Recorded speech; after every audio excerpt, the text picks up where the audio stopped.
After 3 years of adjustments, accommodations and rearrangements, it's time for professional surfing to return to the familiar. Up into the hawk and hammers. That's a classic Bells Bowl wave right there. Massive. Here in Wadawurrung country, nothing compares to a cold morning. The sun rising out beyond the Winky Pop button, revealing Southern Ocean swell lines marching into the famous Bells Bowl.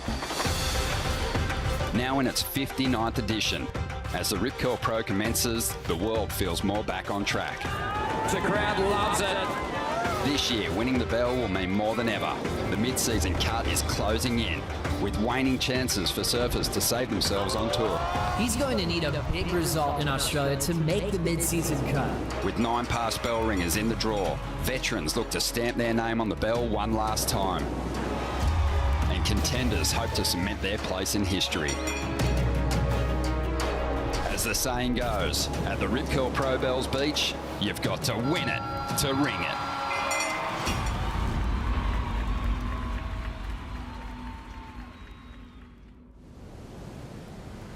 I've been having this vision. Either rise or you fall. I'm on a mission, bringing my dreams to fruition. I ain't playing at all. Bring out the body bags, I'm about to kill them, deliver them to the mortician. I gotta do what I gotta do.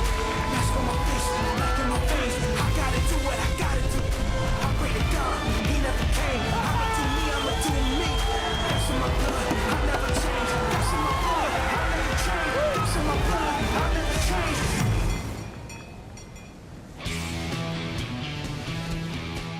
What a beautiful morning here on the Victorian coastline. You are watching Dawn Patrol on the opening day of the waiting period for the Rip Curl Pro Bells Beach.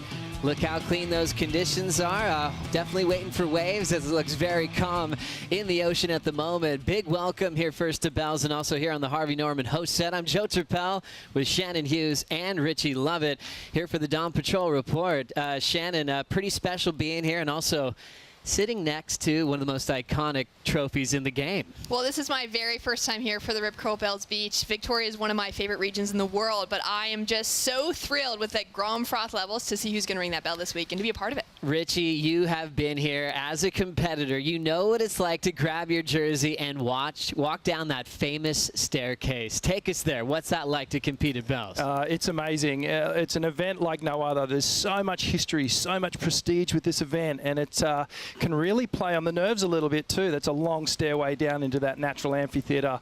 But if you can get your name on that trophy, it's something really special, and you could be looking at a world title because the numbers show that if you win this event, you could go on to win a world championship. So many great stories to talk about throughout this great week here at Bells. Let's get the official call. That overview of the lineup looked pretty calm, Kaipo, but maybe we've got better news. Let's see what happens. Yeah, Joe, it is calm out here. I'm with Tours and Competitions, Jesse Miley. Let's get the official call. Jesse.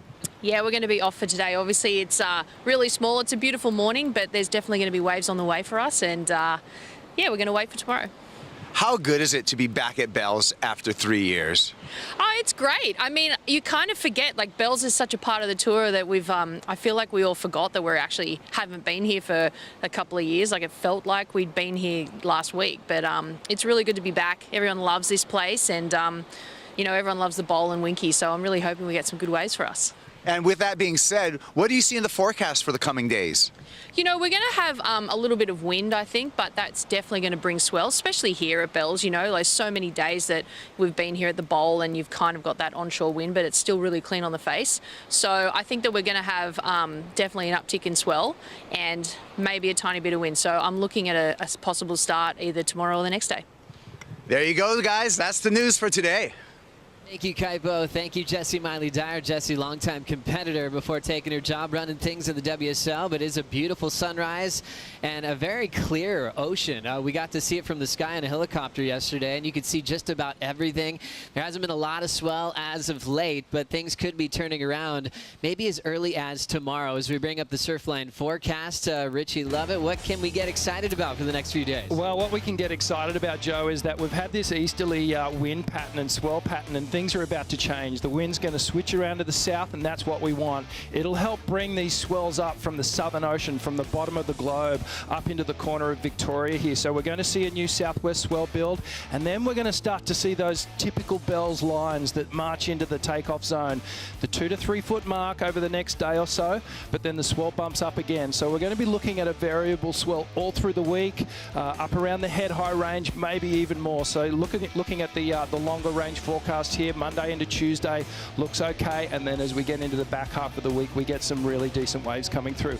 We could have to battle the wind a little bit, as Jesse said, but onshore Bells is super fun. Really high performance, radical surfing, and look, it's a really promising forecast. Really cool to look at that. And also, if we get started tomorrow, the next day, it looks like we could get a nice little roll going into the weekend, maybe more favorable winds when it comes to the weekend, and see who could be ringing that bell.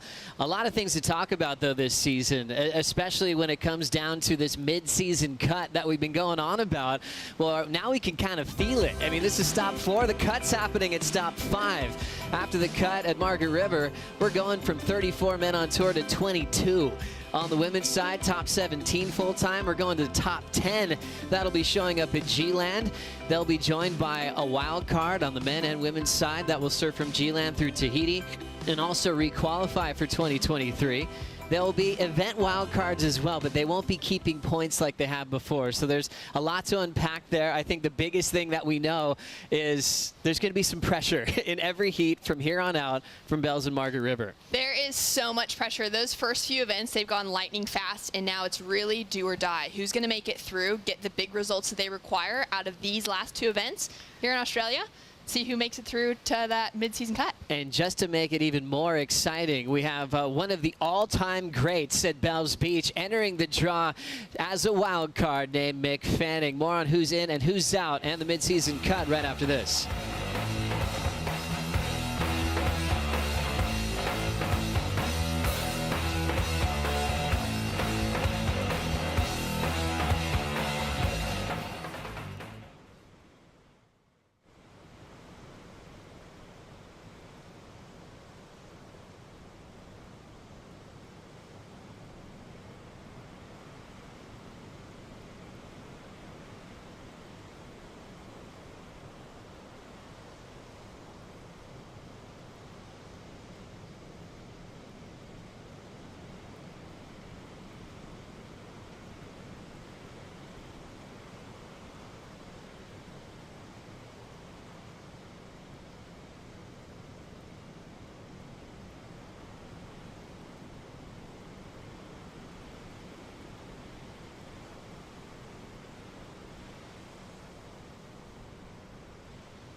We are here on Wadawurrung country. We had the welcome to country before the press conference just a couple of days ago.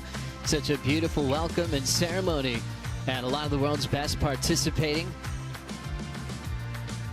with the blessing, like Mick Fanning, Owen Wright, Tyler Wright was there as well, Connor Coffin, Malia Manuel. Such a beautiful way to kick off the event for world number 1, Brisa Hennessy, before diving into the competitive headspace to compete here at this amazing natural amphitheater. It's a surfing reserve, so you talk to some of the old dogs that have been here for decades and decades, they say it actually looks better now than it did back then when they were just parking their vans in the bush. Things cleaned up well, and they definitely protect this place for years to come. Once again, you're watching Dawn Patrol here on the Harvey Norman host set. Joe Trappell, Shannon Hughes, and Richie Lovett. A lot to talk about in this event with who's in and who's out. You know, you think about the cool story of the local wild cards. We've seen a guy named Adam Robertson go all the way to the final representing the Bell's local contingent. Congratulations to Tully Wiley from Janjuk winning the trials. He's in the main event. And also Rip Curl team rider from California, Alyssa Spencer, will be in the main draw. Yeah, great to see those wild cards coming in, and Tully Wiley had a great event in the trials. You know, he's been around this event since he was a tiny little kid, and I know just making the main event in this one is going to be very, very special for him. Dad works for Rip Curl. It's such a great story, and obviously the huge name that we have there screaming at us, Mick Fanning is back. Shannon, we've had a lot of time to digest this. How are you feeling about that call? So excited to see him back in the mix. We know that his first wild card call up here back in 2001, he walked away with a victory. So now to see him come in, he could definitely throw some upsets. 4-time Bell's champ. He's surfed in 19 events. This will be his 20th. Out of those 19 previous, he hasn't made the quarterfinals just 3 times in his career.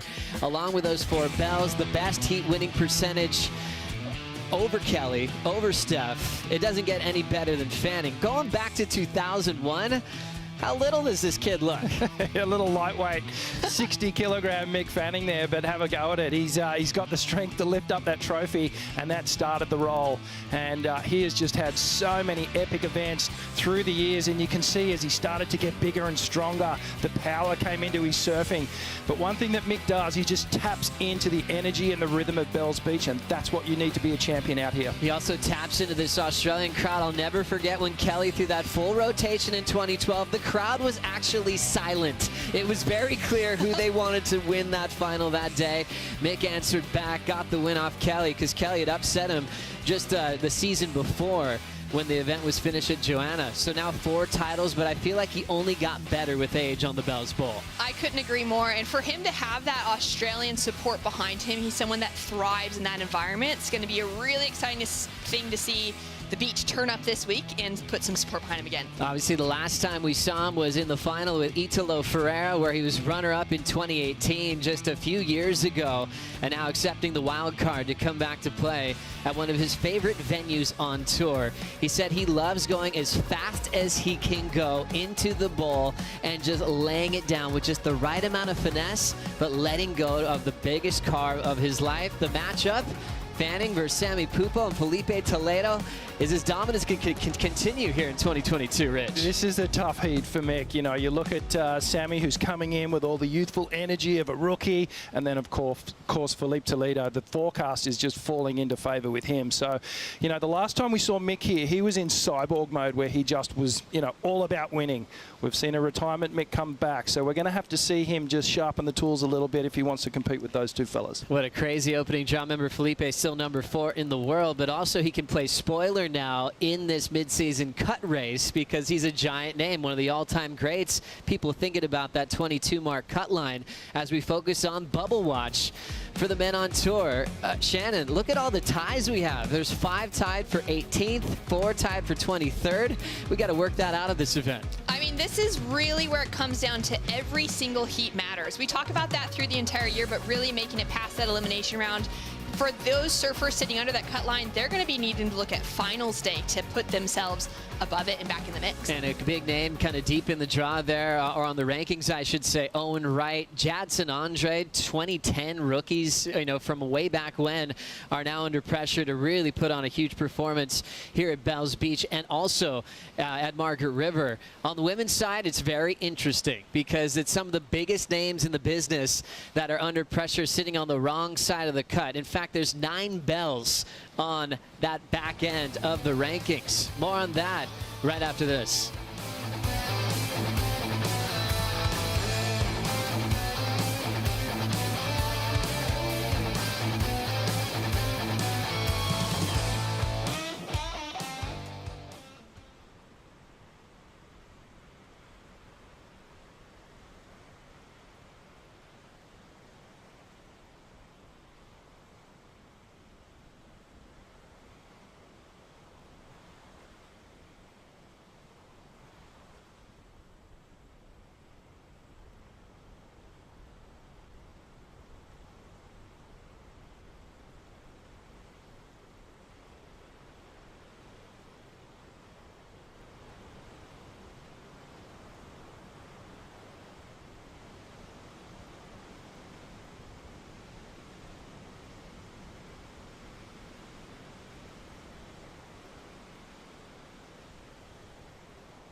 You are watching Dawn Patrol here for the 4th stop of the season, the Rip Curl Pro Bells Beach contest called Off for the Day, but promising signs for maybe a start first thing in the morning.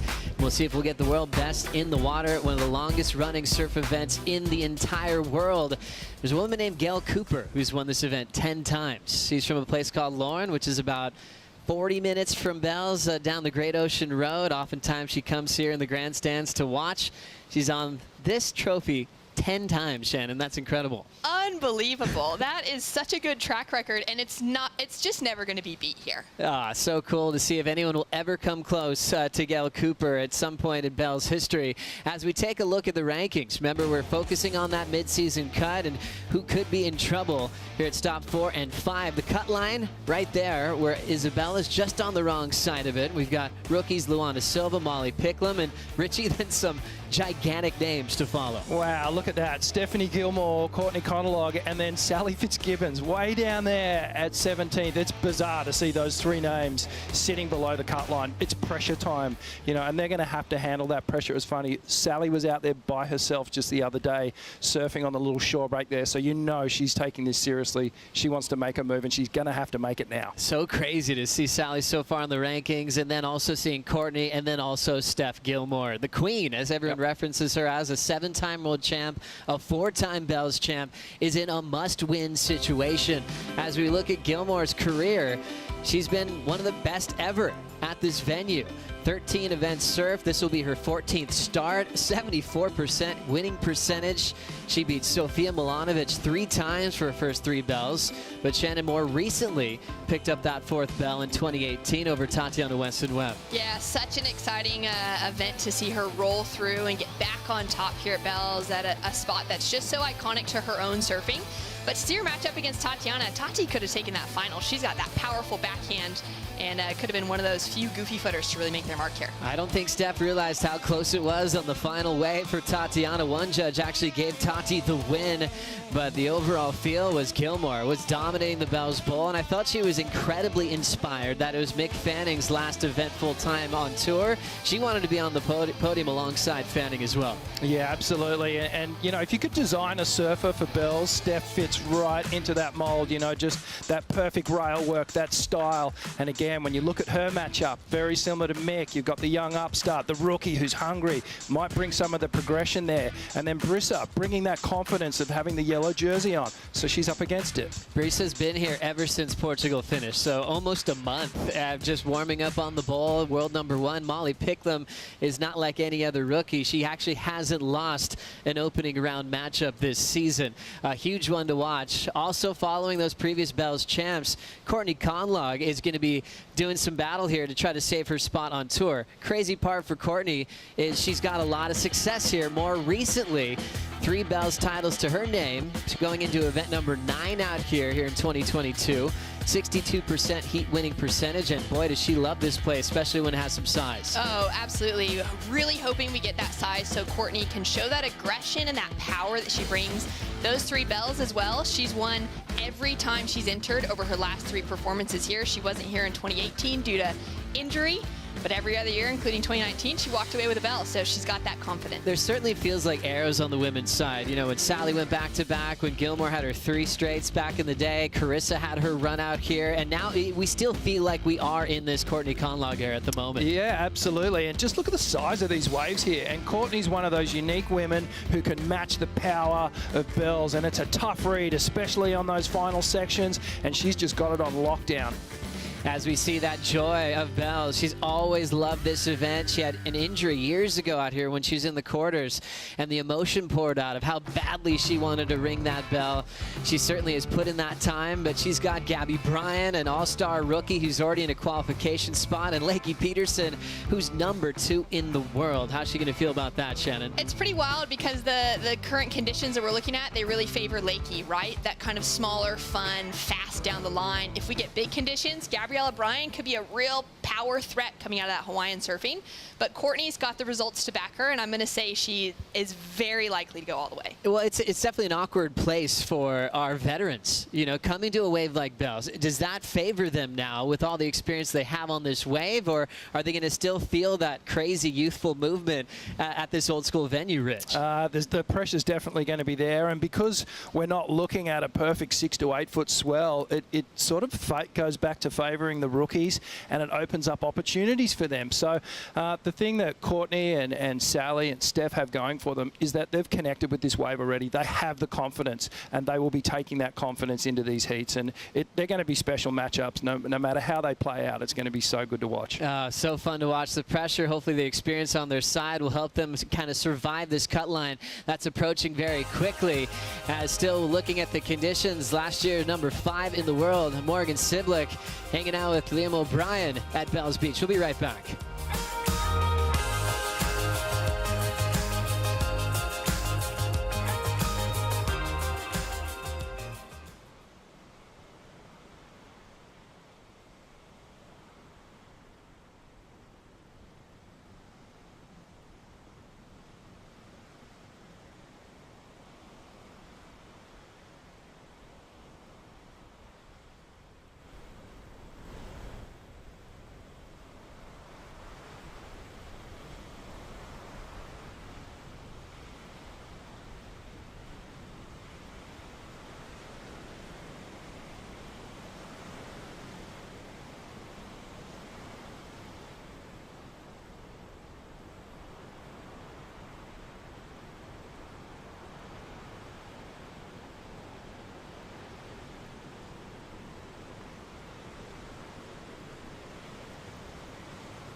You're watching Dawn Patrol here for the Rip Curl Pro Bells Beach contest off today, but potentially tomorrow because we have some new swell starting to fill in. And we still have a couple of surfers on tour having a practice here at Bells to try to just get their feet wet, try some boards as we welcome you once again to the Harvey Norman host set. Joe Trappell, Shannon Hughes, and Richie Lovett. And cool to see the surfers still going through the motions, trying to work out Bells even when there's not much surf to stay engaged with the lineup. Let's get some more insight on how Bells works as we check it out from the sky. You see where we are on this beautiful world at the bottom of Australia, basically, when you come down to the state of Victoria, and it gets a lot of swell. Richie, how does this place get so incredible? Well, we get all these Southern Ocean swells that march up towards the corner of Victoria here. You can see that's Bells Beach positioned just up above Tasmania there, and it's primarily, we like a southwest swell coming up into here, but it's a very kind of ocean rich. It's a raw coastline. So you can see the aerial view of Bells Beach here coming down into the Winky Pop section there. So there's actually 2 points, but you know, all the focus is on Bells Beach there. You can see the little takeoff area, and here's where it shows you those swell lines that come up, and when that swell is stacked up, those corduroy lines are something to behold. You can see them for miles down there, and that's what these surfers want. So there's a couple of different sections to Bells Beach. There's a few different moods. We've got the Rincon section right up against the rocks, and that's a real tidal break, but it's all about Bells Bowl, and that's where all the action is. And you can see there on your screen, so that's the Rincon section, and that breaks typically, you know, an hour and a half either side of high tide, and then as the tide drains out, the reef gets exposed and everything moves over to the Bells Bowl, and that's when you see those beautiful, you know, lines marching through. A lot of action on the bowl. You definitely don't want to get caught in between. There's always those heats where do you surf Rincon, do you surf the bowl? It gets very tricky, especially for a lot of the rookies that are trying to figure it out on the fly. Especially with so much pressure on the line with the mid-season cut, they've really got to be decisive in those heats, and it's going to be exciting to see who picks the best waves out there this week. Rich, did you have a favorite, Winky Pop or the bowl, or did it matter for you? The bowl's always the optimum place to surf, but it's a really tricky wave to figure out. You know, Winky Pop, more down the line, more predictable.